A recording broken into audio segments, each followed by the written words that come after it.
Hello everyone, আজ বলবো খাওয়ার পরে পেটে ব্যথা হয়ে থাকলে 5টি আসল কারণ জেনে রাখুন যে কারণে আপনার খাওয়ার পরেই পেটে ব্যথা হচ্ছে।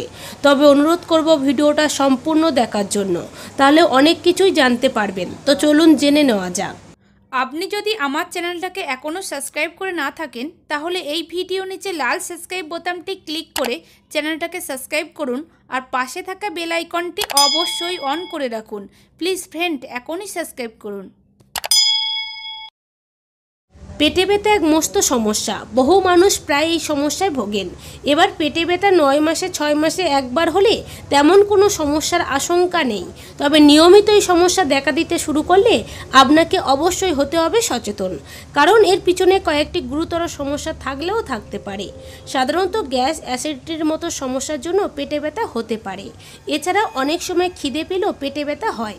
খিদে পাওয়ার জন্য ব্যথা হলে তা খাবার খাওয়ার পরেই চলে যায়, তবে অন্য কোনো কারণে ব্যথা হলে তা অনেকক্ষণ থাকে, এমনকি সহজে যেতেও চায় না। তাই প্রতিটি মানুষকে এই বিষয়টির দিকে বিশেষ নজর রাখতে হবে। আমরা খাবার খাওয়ার পরেই তা পেটে যায়, সেখানেই শুরু হয়ে যায় খাদ্য হজম প্রক্রিয়া।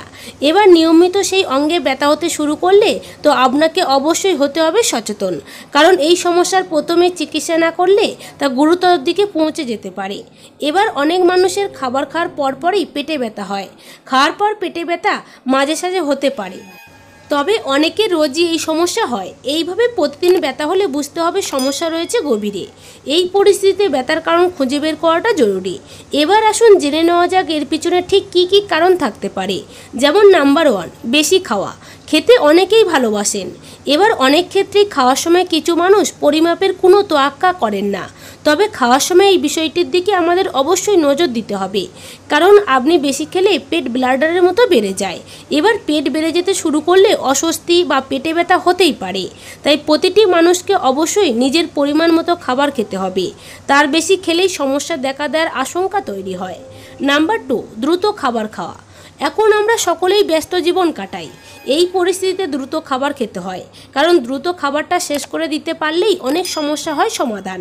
এবার আপনি দ্রুত খাবার খেলে অনেকটা গ্যাসও খাবারের সঙ্গে আপনি গিলে ফেলেন। এই খাবার পেটে পৌঁছানোর সঙ্গে গ্যাসও পৌঁছে যায়, এর ফলে পেটে গ্যাসের সমস্যা অনেকটাই বাড়ে। এবার গ্যাস বাড়তে শুরু করলে তো পেটে ব্যথার আশঙ্কা অনেক গুণ বাড়বেই। এছাড়া এভাবে দ্রুত খেতে শুরু করলে খাবার থেকে পুষ্টিগুণ গ্রহণ করাও সম্ভব হয় না।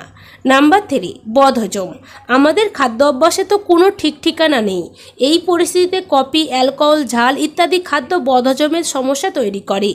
এবার বদহজম হলে শরীর সেই খাদ্যকে সহজে গ্রহণ করতে পারে না। বদহজমের কারণে অনেক সময় পেট ফুলে যায়, দেখা দিতে পারে বমি বমি ভাব, এর থেকেও হতে পারে পেটে ব্যথা। বদহজমের সমস্যার পিছনে অনেক সময় থাকে epigastric pain syndrome, postprandial distress syndrome ইত্যাদি কারণ থাকতে পারে। Number 4, gallstone. গলব্লাডার বা ডেস্কে ছোট ডিসক্রেটের মতো পাথর জমতে পারে। এই সমস্যার নাম হলো গলব্লাডার স্টোন। অতিরিক্ত কোলেস্টেরল, গলব্লাডারের কার্যপ্রক্রিয়া ঠিক না থাকা সহ অন্যান্য কারণে স্টোন হতে পারে।